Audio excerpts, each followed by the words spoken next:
જય શ્રી કૃષ્ણ, જય દ્વારકાધીશ મિત્રો। આજે આપણે અધ્યાય 13નો 33મો શ્લોક સમજીશું।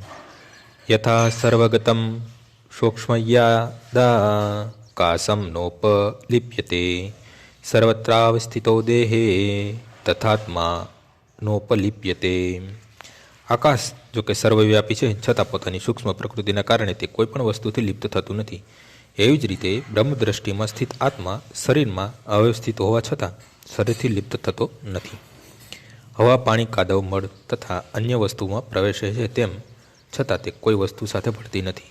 તેવી જ રીતે જીવ ભિન્ન પ્રકારના શરીરોમાં રહેતો હોવા છતાં પોતાના સૂક્ષ્મ પ્રકૃતિના કારણે તેનાથી અલિપ્ત થતો નથી।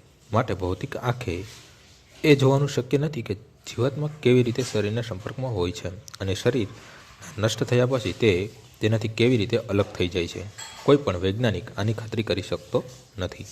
આજનો શ્લોક અહીં પૂર્ણ થાય છે। આવતીકાલે ફરીથી સવારે 6 વાગ્યે મળીશું। જય શ્રી કૃષ્ણ। શ્રી રામ શ્રી